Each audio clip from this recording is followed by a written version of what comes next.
ग्रह और नक्षत्रों की भाषा दोस्तों इतनी आसान नहीं, लेकिन फिर भी हम कोशिश करते हैं कि आपको ग्रह और नक्षत्रों की वाणी सरल और सुलभ शब्दों में समझाएं, ताकि आप अपने आने वाले समय के लिए पहले से अपने आप को तैयार कर सकें। जी हां दोस्तों, हम बात कर रहे हैं मेष लगन के जातकों की। तो यदि आपका जन्म मेष लगन में हुआ है तो ये वीडियो बिल्कुल आपके लिए है। इस बार हम जानेंगे मेष लगन के जातकों के लिए आगामी फरवरी का महीना, यानी कि फरवरी 2021 का जो महीना आने वाला है वो कैसा रहेगा। आपकी तरक्की होगी या नहीं होगी, आपको लाभ मिलेगा या नहीं मिलेगा, आपकी इच्छा पूर्ण होगी या नहीं होगी, आपके कार्यों में आपको सफलता हासिल होगी या नहीं होगी, आपकी कौन सी दशा आपको क्या परिणाम देगी, किस दशा में आपको शुभ फल प्राप्त होंगे और किस दशा में आपको कठिन चुनौतियों का सामना करना पड़ेगा। आज हमारी चर्चा का विषय यही रहेगा।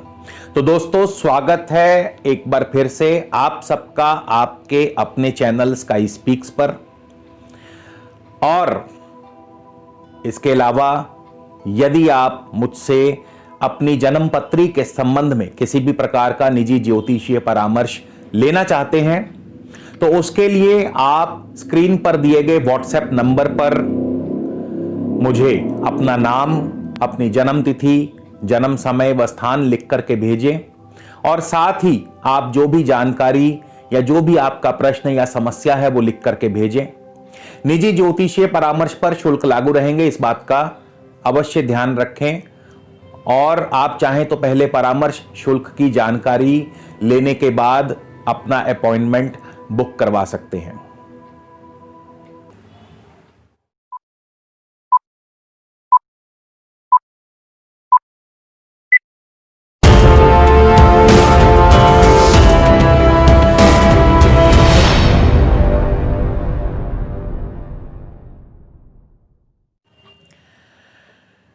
बहुत से लोगों का प्रश्न होगा कि मेष लगन क्यों, मेष राशि क्यों नहीं। वैसे तो अपने प्रत्येक वीडियो में मैं हमेशा से ये बताते आया हूं, लेकिन जो लोग मेरे साथ नए जुड़ रहे हैं, आपकी जानकारी के लिए बता दूं कि लगन का फल सबसे अधिक सटीक और सूक्ष्म रहता है। और इसके अलावा क्योंकि हम अपने इस राशि फल में दशा अंतरदशा को भी स्थान देते हैं, यानी दशा अंतरदशा को प्रमुखता से हम आगे रख करके उसका फल आपको बताते हैं, तो इसीलिए ये जो राशि फल है इसको केवल और केवल आप लगन से देखिए और साथ ही साथ आप इस राशि फल में अपनी दशा अंतरदशा का भी अवश्य ध्यान रखें, ताकि आपको ये जो फल है और ज्यादा सटीक और इसके अनुभव और ज्यादा सिद्ध आपको प्राप्त हो।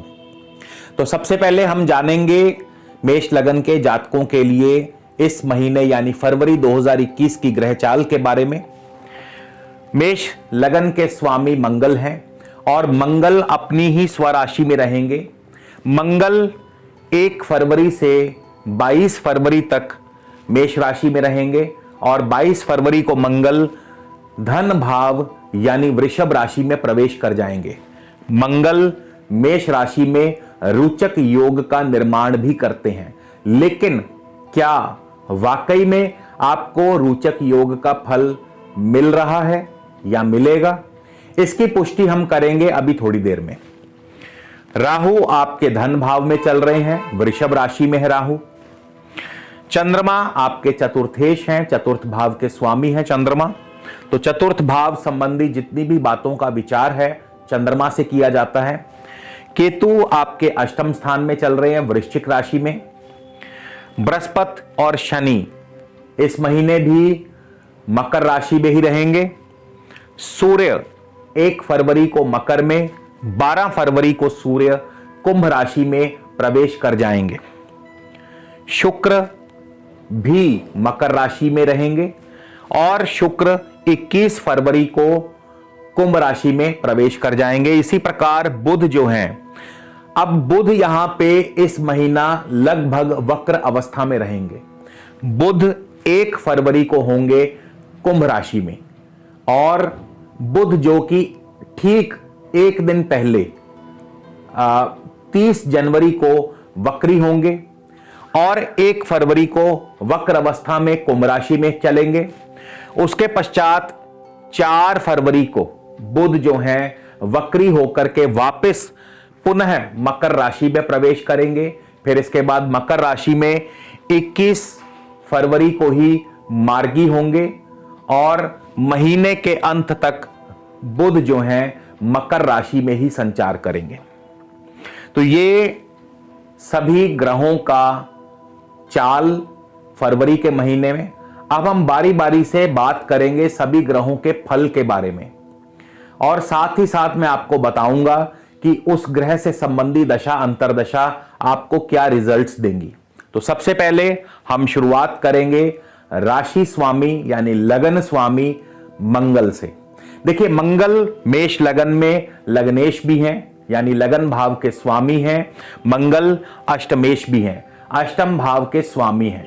और मंगल 22 फरवरी तक अपनी ही राशि लगन में रहेंगे।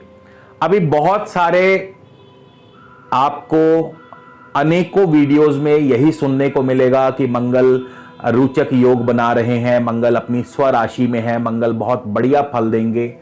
लेकिन क्या वाकई में ऐसा होगा?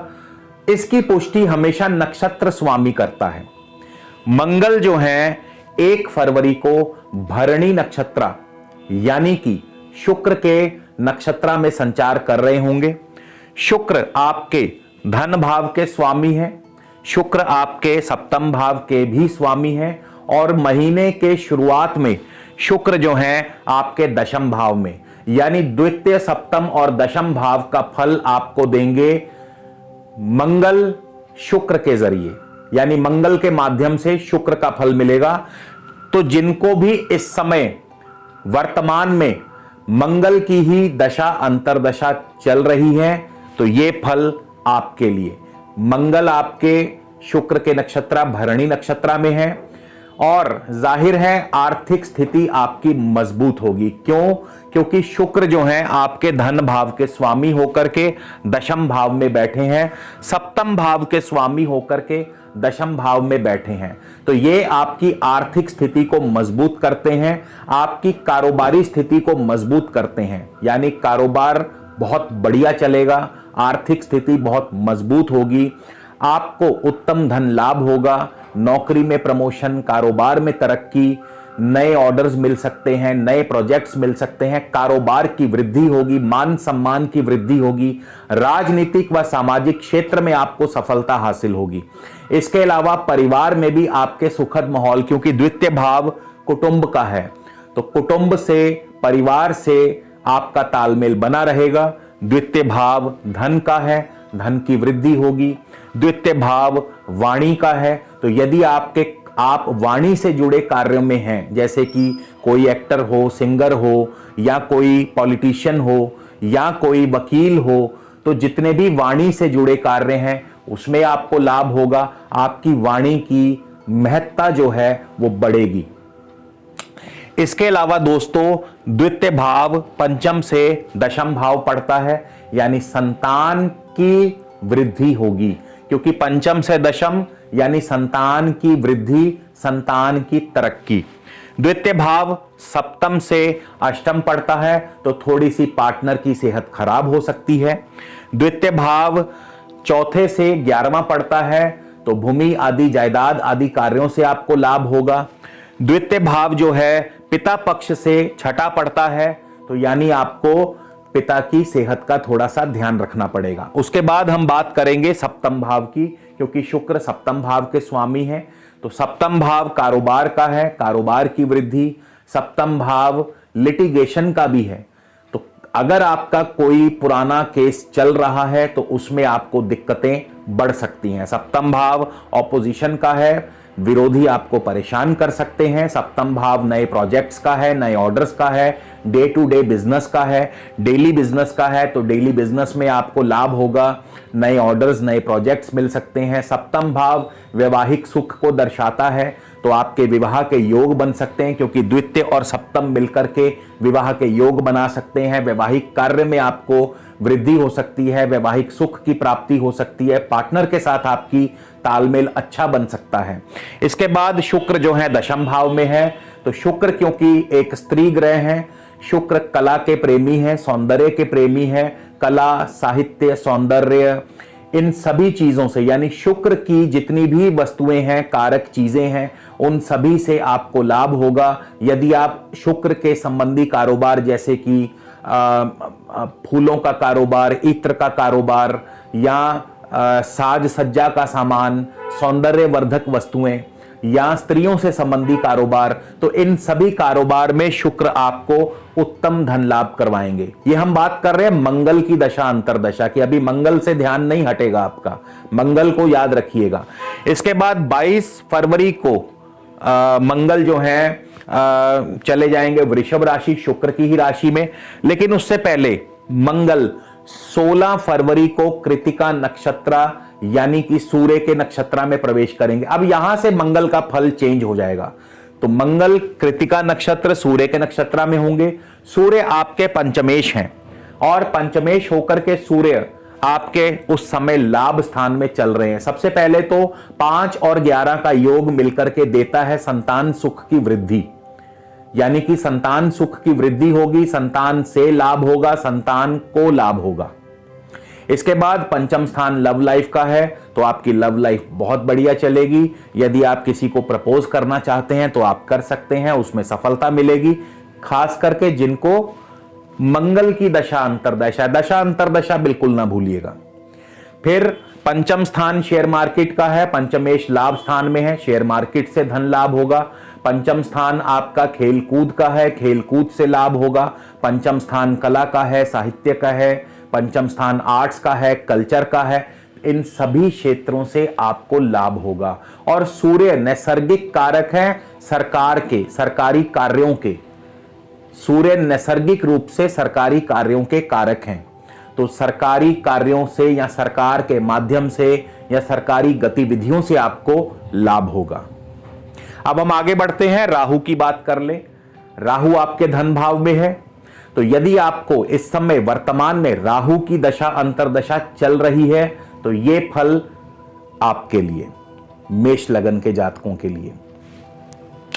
राहु धन भाव में है। अभी बहुत से लोग कहेंगे धन भाव में राहु धन का नुकसान करते हैं, आर्थिक हानि पहुंचाते हैं। सही है, लेकिन हमेशा नहीं। राहु जब तक किसी ऐसे उपनक्षत्र में नहीं जाएंगे जो आपके लिए नुकसानदायक होगा, तब तक राहु आपको नुकसान नहीं पहुंचाएंगे। तो राहु चल रहे हैं 1 फरवरी को सूर्य के ही उपनक्षत्र में। 1 फरवरी को सूर्य पंचमेश हैं, और 1 से 12 फरवरी तक सूर्य अभी दशम भाव में रहेंगे। तो जिनको राहु की दशा अंतरदशा है, अभी आपके लिए संतान की तरफ से जो है थोड़ी सी दिक्कत, क्योंकि पंचमेश जो है अपने से छठे भाव में चले गए हैं। संतान पक्ष की तरफ से थोड़ी सी चिंता परेशानी, हालांकि संतान ये ज्यादा देर नहीं बनी रहेगी चिंता परेशानी। जैसे ही सूर्य एकादश भाव में जाएंगे तो वो चिंता परेशानी दूर हो जाएगी, लेकिन थोड़ी सी चिंता परेशानी, लव लाइफ में दिक्कत आ सकती है। हालांकि पंचमेश हैं सूर्य, लेकिन अभी दशम भाव में चल रहे हैं, तो थोड़ी सी लव लाइफ में अनबन कराते हैं। शेयर मार्केट में आपका निवेश बढ़ेगा, शेयर मार्केट में आपका लाभ बढ़ेगा, क्योंकि पंचमेश अपने से छठे हैं, छठा भाव लाभ को भी दर्शाता है। और साथ ही साथ पंचम स्थान जो है कला का, साहित्य का, साहित्य के माध्यम से, कला के माध्यम से आपको लाभ होगा, खेल कूद के माध्यम से आपको लाभ होगा। फिर सूर्य आपके दशम भाव में है, मान पद प्रतिष्ठा की वृद्धि करते हैं, सरकार से आपको सम्मान मिल सकता है, सरकारी कार्यों में आपको लाभ हो सकता है, सरकारी गतिविधियों से आपको लाभ हो सकता है। इसके बाद दशम भाव जो है ये राजनीतिक व सामाजिक क्षेत्र भी दर्शाता है, तो राजनीतिक सामाजिक क्षेत्र में आपको सफलता हासिल होगी। तो कुल मिलाकर के सूर्य जो है पंचम और दशम भाव का जो फल देंगे वो आपके लिए शुभ रहेगा। इसके पश्चात राहु चले जाएंगे 11 फरवरी को ही शुक्र के उप नक्षत्र में। अभी किसी ने मेरे से पूछा था उप नक्षत्र क्या होता है, तो मैं आपको बता दूं कि देखिए, एक राशि, हर एक राशि में 2.25 नक्षत्र होते हैं, यानी 9 नक्षत्र चरण होते हैं, इसीलिए उसको कहते हैं कि 2.25 नक्षत्र होते हैं एक राशि में। और उसी एक नक्षत्र के आगे यदि 9 उप विभाग कर दिए जाएं तो उसको बोलते हैं उप नक्षत्र। तो राहु, केतु, बृहस्पति, शनि, इनके हमेशा उप नक्षत्र पे नजर रखी जाती है, क्योंकि ये उप नक्षत्र के अनुसार फल देते हैं। और सूर्य, चंद्र, मंगल, बुध, शुक्र आदि इनके हमेशा नक्षत्र पे ध्यान दिया जाता है, ये अपने नक्षत्र स्वामी के अनुसार फल देते हैं। तो राहु 11 फरवरी को चले जाएंगे शुक्र के उप नक्षत्र में। शुक्र आपके धनेश हैं, शुक्र आपके सप्तमेश हैं और शुक्र होंगे दशम भाव में। और 21 फरवरी को शुक्र चले जाएंगे लाभ स्थान में। तो जाहिर है जिनको भी राहु की दशा अंतरदशा है, राहु शुक्र के माध्यम से आपकी आर्थिक स्थिति को मजबूत करेंगे, धन आएगा, पैसा आएगा, कुटुंब में, परिवार में आपका अच्छा समय बीतेगा, अच्छा तालमेल बना रहेगा, वाणी से जुड़े कार्यों से आपको लाभ होगा। सप्तम स्थान जो है कारोबार का है, कारोबार की वृद्धि होगी। सप्तम स्थान पार्टनर का है, जीवन साथी का है, जीवन साथी के साथ अच्छा समय तालमेल भी बना रहेगा। सप्तम स्थान वैवाहिक सुख का है, तो वैवाहिक सुख की वृद्धि होगी। सप्तम स्थान नए ऑर्डर्स का है, नए प्रोजेक्ट्स का है, वो मिलेंगे। सप्तम स्थान लिटिगेशन का है, किसी लिटिगेशन में फंस सकते हैं। सप्तम स्थान विरोधियों का है, विरोधी आपको परेशान कर सकते हैं। सप्तम स्थान बिजनेस पार्टनर का है, बिजनेस पार्टनर के साथ समय ठीक रहेगा। इसके बाद शुक्र जो है दशम भाव में होंगे। दशम भाव में मैं जैसा कि पहले भी बता चुका हूं कि शुक्र अपनी कारक वस्तुओं के माध्यम से, यानी कि शुक्र की जो कारक वस्तुएं हैं, स्त्री से संबंधी वस्तुएं, सौंदर्य से संबंधी वस्तुएं, इत्र, फूल, जो भी शुक्र के अधीन वस्तुएं, उन सभी वस्तुओं से आपको लाभ होगा। स्त्रियों के माध्यम से हो सकता है आपको लाभ हो। आपका यदि कोई ऐसा कारोबार है जिसमें स्त्रियों का आप डील करते हैं स्त्रियों के साथ, जैसे सौंदर्य प्रसाधन की वस्तुएं या फैशन से जुड़ी वस्तुएं, तो उनमें आपको लाभ होगा। फिर शुक्र जो है 21 फरवरी को चले जाएंगे कुंभ राशि यानी लाभ स्थान में, तो और ज्यादा आर्थिक धन लाभ आपको करवाएंगे। तो ये जिनको राहु की दशा अंतरदशा, ये फल उनके लिए। अब हम आगे बढ़ते हैं, चंद्रमा की बात कर लें। चंद्रमा चतुर्थेश हैं और बहुत तेज गति के ग्रह हैं। पूरे एक महीने में चंद्रमा जो है 12 राशियां घूम लेते हैं, तो चंद्रमा का फल जो है बहुत जल्दी जल्दी मिलता है। तो हम यहां केवल चंद्रमा का जो फल है चतुर्थेश होने के नाते वो क्या फल देंगे उसकी बात करेंगे। तो चतुर्थेश हैं चंद्रमा, चतुर्थ भाव जो है सबसे पहले तो ये भूमि और जायदाद का है। तो जिनको भी ये चंद्रमा की दशा अंतरदशा चल रही है, ये फल अब आपके लिए बता रहा हूं। तो चंद्रमा भूमि जायदाद से संबंध रखते हैं, जमीन जायदाद के कार्यों में सफलता हासिल हो सकती है, नई जमीन नई भूमि का योग बन सकता है। चतुर्थ भाव वाहन का है, तो वाहन सुख की प्राप्ति हो सकती है, वाहन से संबंधी कारोबार में आपको लाभ हो सकता है। चतुर्थ भाव कृषि का है, तो कृषि आदि कार्यों से लाभ हो सकता है। चतुर्थ भाव जो है ये माता का है, तो माता की तरफ से सुखद फल, सुखद अनुभव, उनके साथ आपका अच्छा तालमेल रहेगा। चतुर्थ भाव शिक्षा का है, तो शिक्षा के क्षेत्र में आपको सफलता अर्जित होगी। यदि आपका कारोबार या आप स्वयं शिक्षक हैं तो आपके लिए समय अच्छा रहेगा, बढ़िया रहेगा। चतुर्थ भाव जो है सुख स्थान है, सुख की वृद्धि, परिवार के साथ तालमेल बना रहेगा, जनता में आपका वर्चस्व जो है वो बराबर बना रहेगा। तो ये जिनको भी चंद्र की दशा अंतरदशा चल रही है। अब हम आएंगे केतु पर। केतु के नाम से बड़ा डराया होगा लोगों ने आपको कि केतु अष्टम में चल रहे हैं, केतु ये कर देंगे, केतु वो कर देंगे, मंगल की राशि में है, मंगल केतु में षडाष्टक योग है। ऐसा कुछ भी नहीं है। केतु भी अपने उपनक्षत्र के अनुसार ही फल देंगे।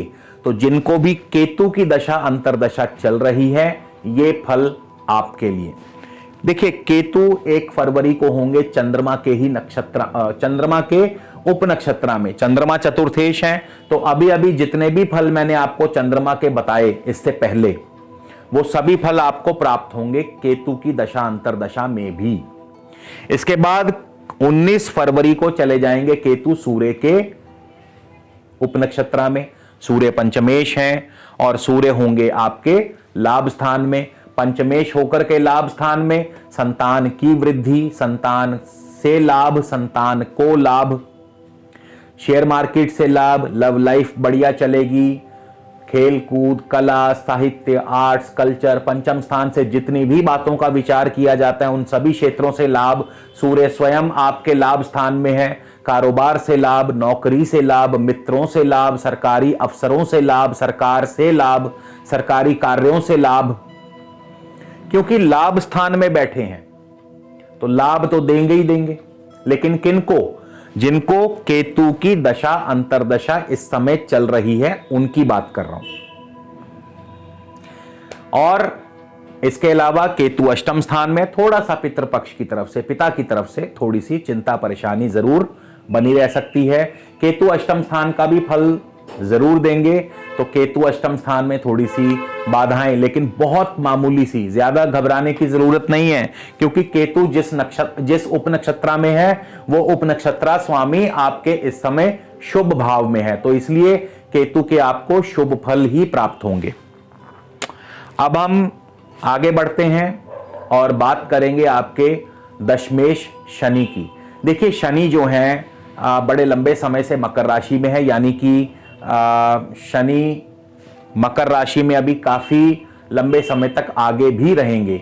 और शनि इस घर में बिल्कुल शश योग का निर्माण भी करते हैं।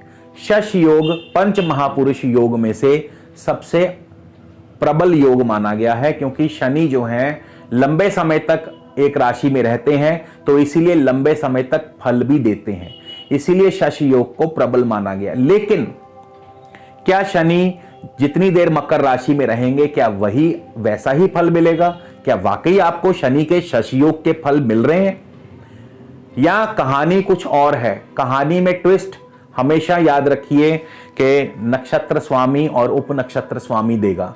तो शनि हमेशा अपने उपनक्षत्र स्वामी के अनुसार फल देंगे, वो चाहे किसी भी राशि में हो, अपनी स्व राशि में हो, मित्र राशि में हो, उच्च राशि में हो, शश योग बनाए न बनाए। कई बार तो शत्रु राशि में भी शनि बहुत बढ़िया फल दे जाते हैं। तो जिनको भी शनि की इस समय दशा अंतरदशा चल रही है, ये फल अब आपके लिए। देखिए, शनि जो है सबसे पहले 1 फरवरी को होंगे मंगल के उपनक्षत्र में। मंगल कौन है? लग्नेश हैं, लेकिन साथ ही साथ मंगल अष्टमेश भी हैं। तो मंगल लग्नेश हैं, लगन भाव में ही बैठे हैं, आपको मान सम्मान की वृद्धि देते हैं, कोशिशों में, कार्यों में सफलता दिलाते हैं। लेकिन संघर्ष के बाद मंगल चुनौतियां पेश करेंगे आपके लिए, मंगल कठिन परिस्थितियां पैदा करेंगे आपके लिए, क्योंकि अष्टमेश है मंगल, लेकिन स्व राशि में है, अपनी राशि में है। मंगल सेनापति हैं, सेना नायक हैं, मंगल को चुनौतियां पसंद हैं। विकट परिस्थितियों में मंगल को आगे बढ़ना आता है। तो इसलिए आपके सामने कैसी भी परिस्थितियां आ जाएं, आप इन परिस्थितियों से पार पा लेंगे। इसके बाद शनि जो है 7 फरवरी को चले जाएंगे राहु के उपनक्षत्र में। अब राहु देखिए आपके धन भाव में बैठे हैं। यहां पे शनि देव जो हैं अब आपको उस शश योग का फल देंगे जिसकी आप अभी तक उम्मीद लगाए बैठे हैं। क्यों? क्योंकि देखिए, इंसान को जब तरक्की मिले, पैसा मिले, धन मिले, उसको प्रत्येक कार्य में लाभ हो, पारिवारिक सुख की प्राप्ति हो, तो अपने आप ही शश योग बन गया। बेसिकली ये जो पंच महापुरुष योग हैं ये किस लिए हैं? जब आपको मान, पद, प्रतिष्ठा, धन, दौलत, प्यार, मोहब्बत, स्वजनों का, अपनों का जब मिलता है तो वही तो योग है ना, उसी को हम किसी भी योग के नाम से बुला सकते हैं, चाहे वो शश योग है, चाहे वो रुचक योग है। तो शनि जैसे ही 7 तारीख को राहु के उपनक्षत्र में जाएंगे। अब यहां पे भूल जाइए कि राहु क्रूर ग्रह या पाप ग्रह है, शनि क्रूर ग्रह नहीं, क्योंकि यहां पे राहु बैठे हैं आपके धन भाव में, आपकी आर्थिक स्थिति को मजबूत करेंगे। क्यों? क्योंकि धन देंगे, अचानक लाभ देंगे, पैसा देंगे। वृषभ राशि में है, शुक्र की राशि में है, शुक्र सप्तमेश भी है, और शुक्र जो है उस समय आपके दशम भाव में भी होंगे। तो राहु स्वयं भी शुभ स्थान में है और राहु का राशि स्वामी भी शुभ स्थान में है। इसीलिए राहु आपको शनि के माध्यम से शुभ फल देंगे। आर्थिक रूप से धन की वृद्धि होगी, आर्थिक स्थिति आपकी मजबूत होगी, कारोबार से लाभ होगा, day to day daily business से आपको लाभ होगा, मान पद प्रतिष्ठा की वृद्धि होगी। हालांकि सप्तम भाव विरोधियों का है, सप्तम भाव कोर्ट केसेस का है, लिटिगेशन का है, तो वहां पे भी थोड़ी सी दिक्कत परेशानी तो आएगी। फिर सप्तम भाव वैवाहिक सुख का है, तो वैवाहिक सुख की वृद्धि होगी, वैवाहिक कार्य, मांगलिक कार्य आपके संपन्न होंगे। सप्तम भाव जीवन साथी का है, जीवन साथी के साथ अच्छा तालमेल रहेगा।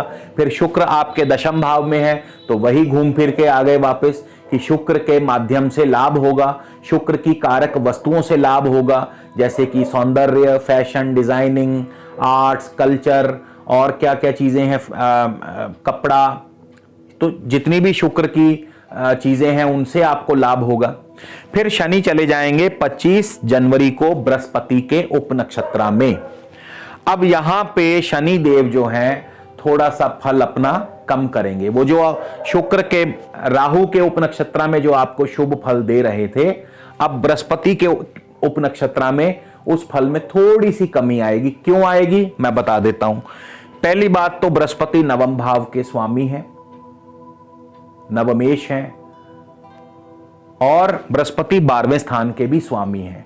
कारोबार चलेगा, क्यों? क्योंकि बृहस्पति भी दशम भाव में मकर राशि में, लेकिन नीच है। तो यहां पे थोड़ा सा फलों में कमी होगी, रुक रुक कर फल प्राप्त होंगे। बृहस्पति नीच है, फल तो देंगे लेकिन रुक रुक के, इच्छा से नहीं देंगे। खर्च बढ़ेंगे, बृहस्पति 12वें स्थान के स्वामी हैं, खर्च बढ़ेंगे, निवेश बढ़ेगा, स्वास्थ्य की हानि करते हैं। बृहस्पति नवम स्थान के स्वामी हैं, कारोबार धीमा चलेगा, लेकिन जिनका इंपोर्ट एक्सपोर्ट से जुड़ा कारोबार है उनके लिए स्थिति बढ़िया रहेगी। भाग्य की वृद्धि जरूर करेंगे, लेकिन अभी बृहस्पति उस स्थिति में नहीं है, क्योंकि बृहस्पति नीचस्थ है। तो लाभ कम होगा, एफर्ट्स ज्यादा लगेंगे, खर्चे ज्यादा होंगे, प्राप्ति कम होगी। इसके बाद अब हम बात कर ले बृहस्पति की, स्वयं बृहस्पति की, क्योंकि बृहस्पति भी तो कुछ ना कुछ फल देंगे। तो जिनको भी बृहस्पति की दशा अंतर्दशा है, ये फल अब आपके लिए। बृहस्पति 1 तारीख को, 1 फरवरी को शनि के उपनक्षत्र में होंगे।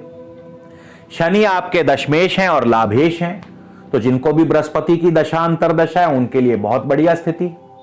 अब बृहस्पति चाहे नीच है या नहीं, उससे कोई फर्क नहीं पड़ता।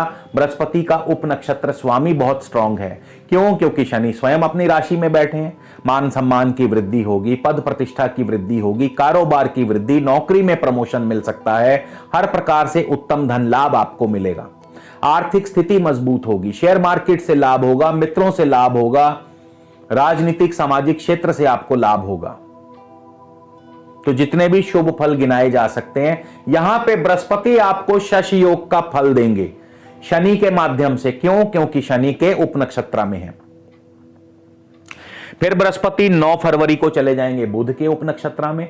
बुध कौन है? तृतीयेश हैं, षष्ठेश हैं, और बुध आपके वक्री हैं, भूलिएगा मत। अब यहां पे जो फल मिल रहे थे उसका उल्टा होना शुरू हो जाएगा। क्यों? पहले तो तृतीयेश वक्री होता है तो क्या करता है? यात्राओं को स्थगित करता है। छोटी मोटी यात्रा स्थगित हो जाएगी, दौड़ धूप का कोई फल नहीं मिलेगा, कितना भी पराक्रम कर लो कोई फल नहीं, क्योंकि बुध वक्री है। फिर षष्ठेश वक्री हो तो नौकरी में दिक्कतें, बॉस की नाराजगी, ऋण मिलने के मार्ग में रुकावटें। हां, रोग जरूर आपका ठीक हो जाएगा क्योंकि छठा भाव वक्री हो गया।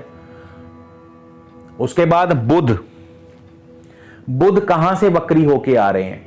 बुध लाभ स्थान से वक्री होके वापस आ रहे हैं, यानी कि जो लाभ मिल रहा था अब वो कुछ देर के लिए रुक जाएगा, स्थगित हो जाएगा।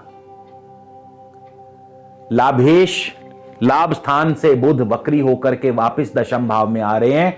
दशम भाव कर्म का, अब कर्म ज्यादा करने पड़ेंगे, लेकिन ज्यादा देर तक नहीं, क्योंकि बुध कुछ समय के लिए वक्री हो रहे हैं।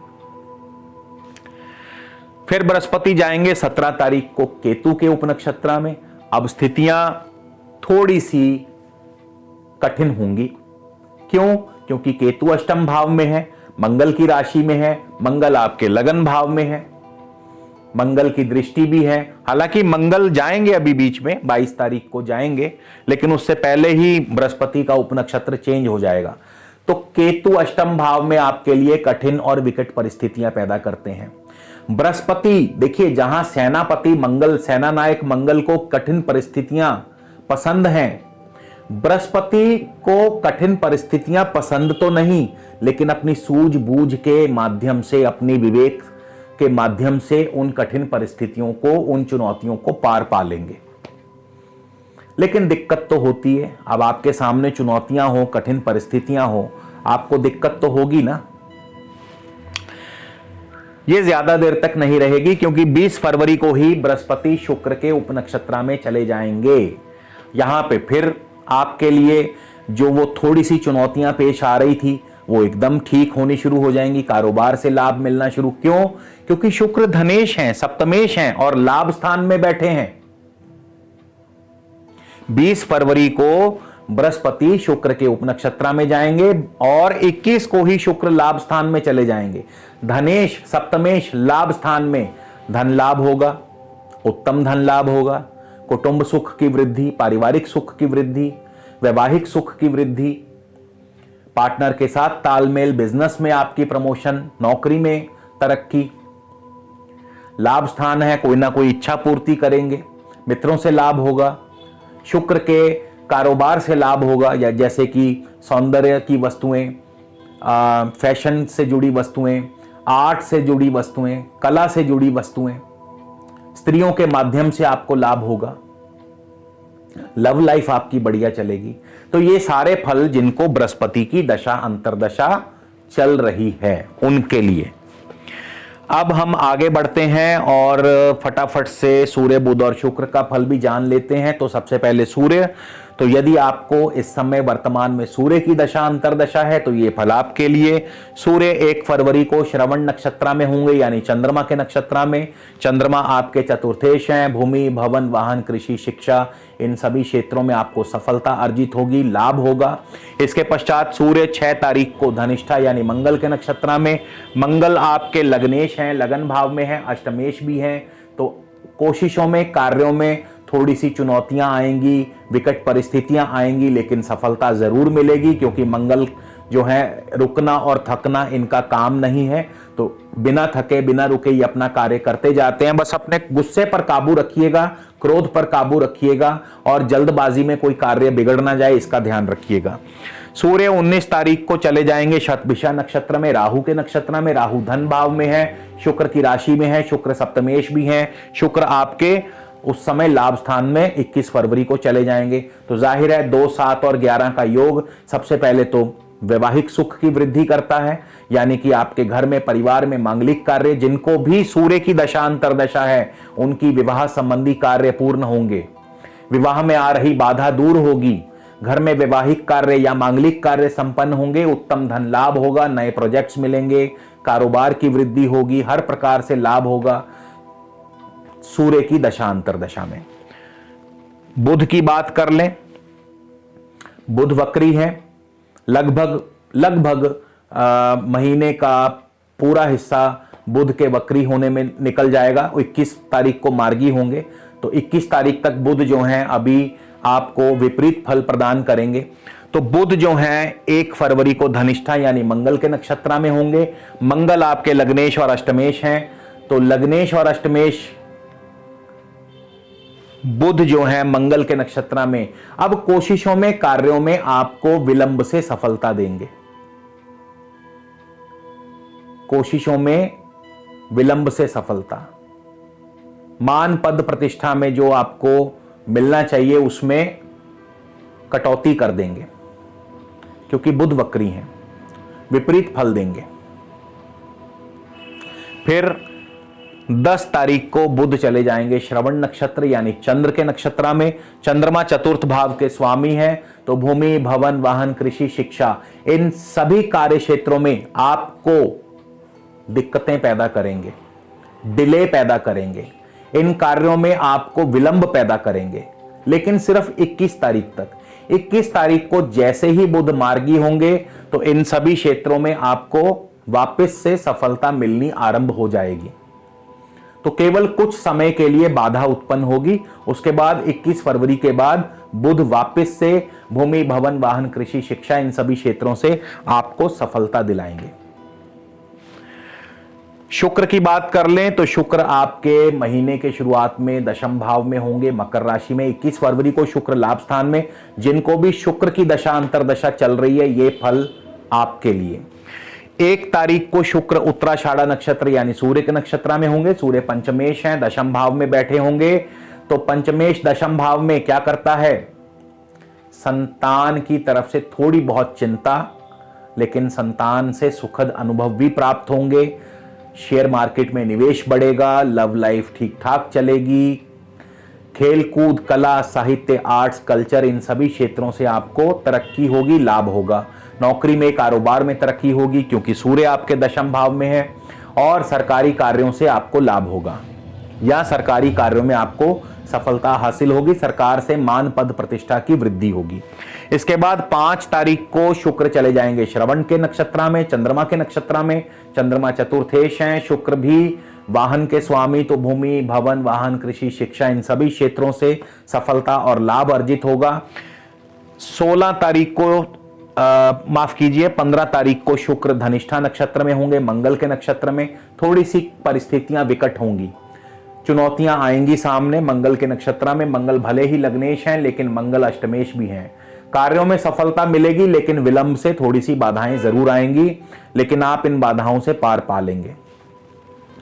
26 तारीख को शुक्र चले जाएंगे राहु के उप नक्षत्र में। राहु आपके धन भाव में, शुक्र की ही राशि में, और शुक्र सप्तमेश और लाभेश हैं। तो यहां से आपकी इनकम में बढ़ोतरी होगी, आर्थिक स्थिति मजबूत होगी, कारोबारी स्थिति मजबूत होगी, इच्छाएं पूर्ति होंगी, और साथ ही साथ आपको धन लाभ बढ़िया होगा। यानी ये जो समय होगा आपके लिए 5 उंगलियां घी में और सर कढ़ाई में। तो ये था दोस्तों मेष लगन के जातकों के लिए फरवरी का महीना। उम्मीद करता हूं आपको ये वीडियो पसंद आया होगा। थोड़ा लंबा जरूर है, लेकिन जैसी आपकी इच्छा। अगले वीडियो में आपसे फिर मुलाकात होगी दोस्तों। तब तक के लिए नमस्कार, धन्यवाद।